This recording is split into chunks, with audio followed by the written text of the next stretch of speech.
mes ančiukai, aš ir tu nuolat būname kartu.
Rodos trūksta tik lašelio meilės, norėtųsi pabūti ilgiau su tavimi, bet laiko dėja vis maža.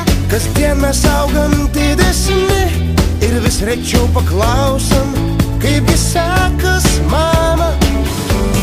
Viskas gerai, gerai, kai tu esi šalia.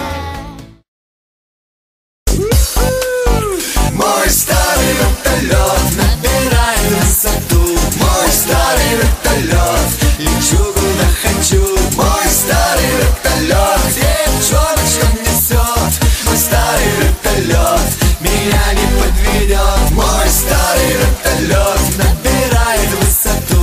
Мой старый вертолет, лечу куда хочу. Мой старый вертолет, девчоночка несет. Мой старый вертолет меня не подведет. Kaip man sunku,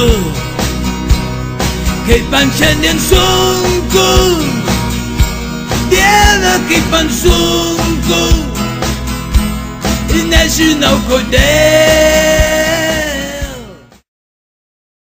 Slapčiusi jos svajonės gyvenimo kryžius, tai trokšta dirbti manekenė Paryžiui. Bet laikrodžio rodiklė artėja prie 6, tai tėvai sugrįž namo, reikia sėst prie pamokų. Jis užtvarko drabužius ir plauna veidą dažytą, pavirsta vėlai paprasta mažytė mergytė. Nes tėvai, nes draugai rimtai nežiūri į tai, ir aš gana dažnai sakydavau jai juokais, kai tu tapsi žvaigždė pasaulinio dydžio. Parašyk man laišką iš Paryžiaus. Tėvai, nes draugai rimtai nežiūri į tai, ir aš gana dažnai sakydavau jai juokais, kai tu tapsi žvaigždė pasaulinio dydžio. Parašyk man laišką iš Paryžiaus. Užaugo gražiai, išsiskyrus mergaičiukė ir į gulbę pavirto iš bjauraus ančiuko. Dabar jos apimtis, ūgis ir svoris pasaulinių standartų aukščiausia kategorija. Jinai parašo pareiškimą dalyvauti konkurse gražiausios merginos rinkimuose. Vis tiek pirmą viską runai laimi, bet apgaulis prieš ją atsiveria visas baltas pasaulis. Tėvai, nes draugai rimtai nežiūri į tai, ir aš gana dažnai sakydavau jai juokais, kai tu tapsi žvaigždė pasaulinio dydžio. Parašyk man laišką iš Paryžiaus.